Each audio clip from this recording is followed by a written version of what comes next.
The much anticipated testimony of Senzo Mchunu at the Madlanga Commission of Inquiry has adjourned for today. The police minister, who is currently on special leave, began his testimony by explaining that the National Commissioner was aware that the political killings task team would eventually be turned into a permanent murder and robbery unit. Vuyo Mvogo is at the Bridget Mabanda Justice College tracking the developments for us, and he joins us now. Vuyo, good evening to you. The country would obviously be waiting in anticipation to hear the strident defense of the police minister, and in particular his decision to disband the political killings task team with immediate effect. I think those are key words. I'm saying this deliberately to you, Vuyo. But today I heard a very different word from the minister, who says absorption. At least that's the one word I picked up on. Is there anything else that struck you today? There was quite a few things. I must say, Oli, and one of them, which came out quite strongly, was that the PKTT was supposed to have been, whether you're talking about absorbed to another structure or it's, but the point he made was that the National Police Commissioner knew of the fact that the PKTT had to go at some point, and its work absorbed by other units, murder and robbery in particular, because the PKTT, he says, was operating without the proper guidelines actually governing it. As a result, it was irregular in terms of the PFMA, but also because a decision had already been taken to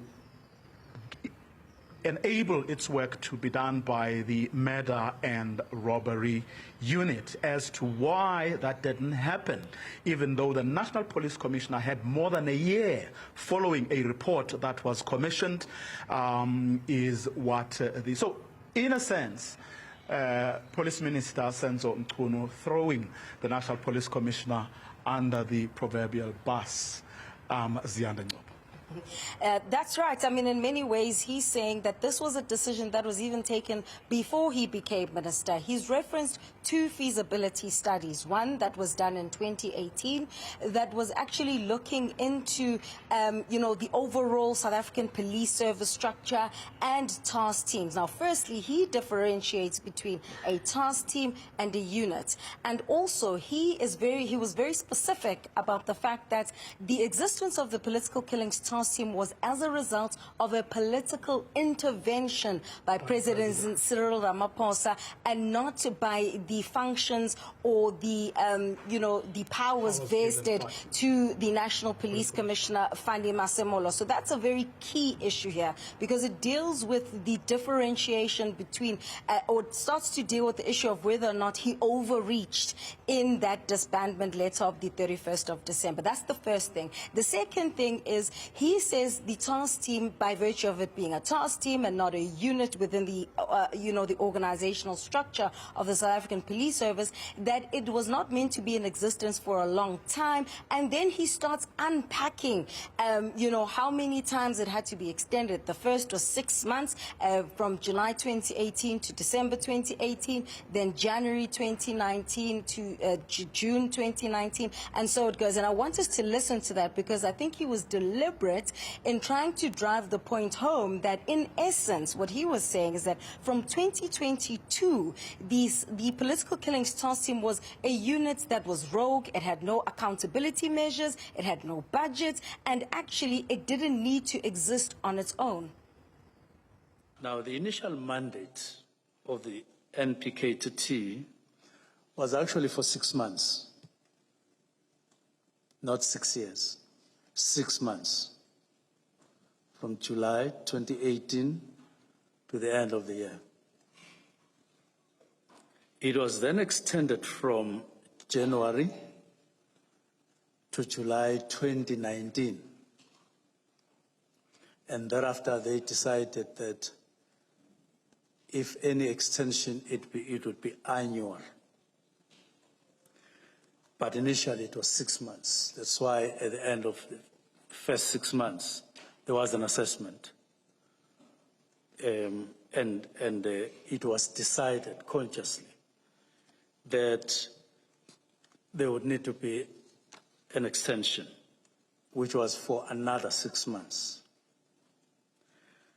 Now, in 2020, there was COVID in the country, and there was no assessment that was made of the PKTT in that year. The following year, 2021, an assessment was conducted.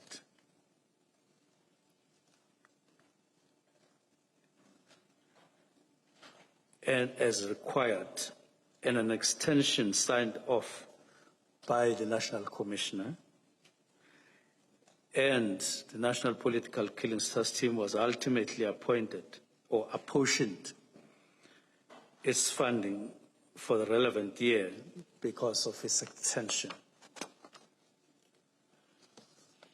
Now, beyond 2022, because this was an extension between 2021 and 2022, there was no further extension that was sought.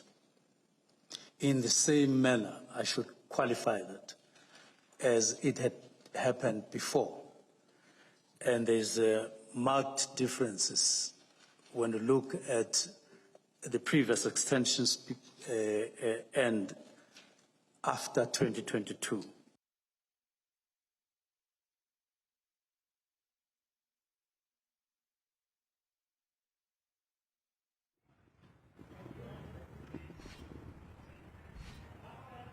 Now, Ziyanda, I mean, according to the minister, work had been going on for years, actually, even referencing the former Police Commissioner General Sithole, who is, of course, General Fani Masemula's predecessor. In other words, he's suggesting here that this is not something that originated from me. I actually continued. I started doing the work I'm expected to do, having taken over the portfolio after elections.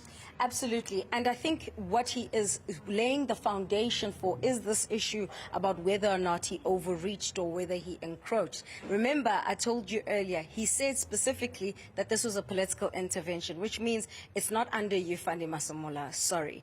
The other thing, it's not your call. The other thing is, and we'll get to that point later, is around budget. He says, I do have an oversight function to actually provide and direction as insofar as the monies concerning this political killings task team are concerned. But it was also very interesting because it highlights and gives evidence to the work, right, that has been done, where he speaks about the initial feasibility study, which he says Masemola did not act on, but it's very... For more than a year. For more than a year, but it's very specific in how the structure was going to look. And it's this is going to be a lengthy bite, but it's actually drilling down to, in fact, why then it seems the South African Police Service at an operational level through General Keshas Tole decided to sign off on implementing the study. In September 2018, SAPS initiated feasibility studies for a new specialized investigative capacities, including murder and robbery, anti-gang taxi violence, and cold cases or cold case investigations. These findings were later consolidated in the 2019 work study. In 2018-2019, feasibility studies confirmed that political murders were already within the core mandate of murder and robbery capacities and didn't require a parallel temporal task team structure. The study set out a detailed minimum personnel and functional requirements that couldn't be met sustainably through temporal project team, in other words, on a project team basis. or on a project basis, rather. Now, on 26 June 2019, General Sithole approved the work study establishing the murder and robbery unit and other specialized unit as per the outcome of the work study commissioned, as I indicated above. The murder and robbery unit's mandate, including serial murders, police killings, political murders, murders of elderly persons, and attacks on farms and small holding. And I attach a copy for your reference as SM3.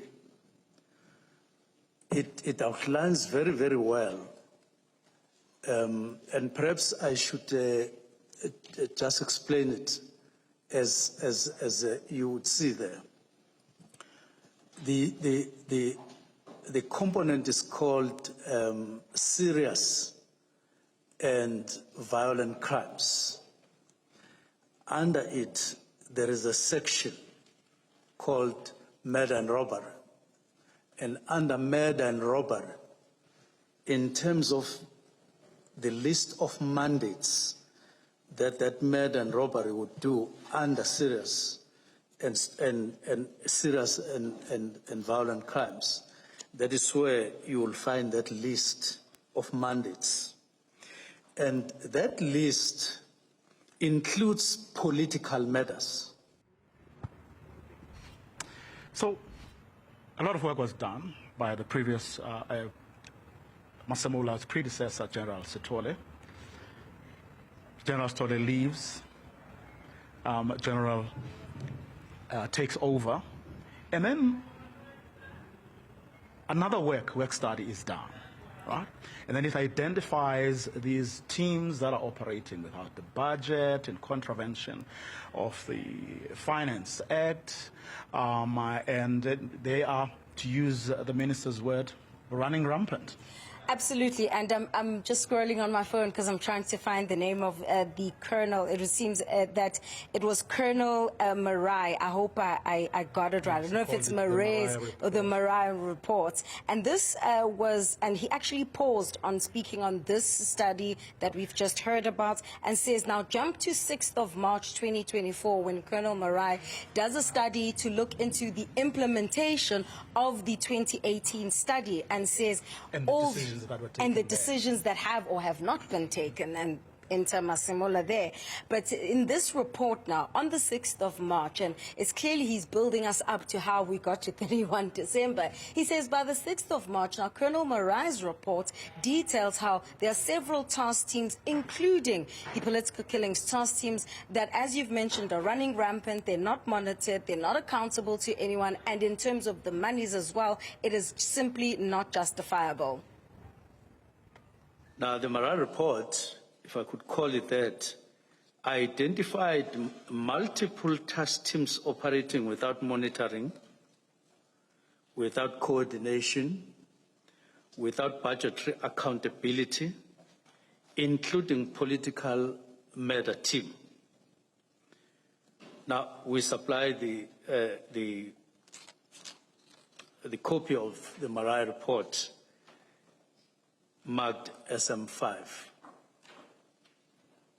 In paragraph 6, in paragraph 4, in paragraph 5 and paragraph 1 of the Marai report, the following observations are made regarding the NPKTT and other task teams. And I quote the relevant aspects. The task teams that are not monitored, that they had discovered in the assessment, run rampant for years without determining or accounting for the gap left where the members were taken from. A very important reflection by Mchunu, because as I said, it's telling us the various steps that were taken, including an orientation process that he says he undertook. And I think it was one of the questions I posed to a spokesperson before he took the stand, because there was an intimation, and clearly he's been listening to what others have said, that he was unaware of what the possible consequences of his decision to disband the PKTT could have been. But also, he then goes on to quote Lieutenant General Dimpane, who deals with the finances of the South African Police Service. And already in late 2024, she had already flagged, because it seems that the PKTT was spending around 95 million, that let's try and cut this down, because it's a task team after all, and it's literally operating in a silo, that let's chop it down to 20 million rand, and then thereafter let's now really drill down to this implementation of this PKTT forming part of the murder and robbery unit. The National Operational Center was required to absorb NPKTT costs amounting to approximately 95 or 94 million for the 2024-2025 financial year. And when that submission was made to the financial officer, Lieutenant General Dimpane, she recommended that this amount that was requested at that time be reduced to 20 million. And that the task team be disbanded, particularly after 2024 elections, and then a work study to determine its future be undergone to determine its future.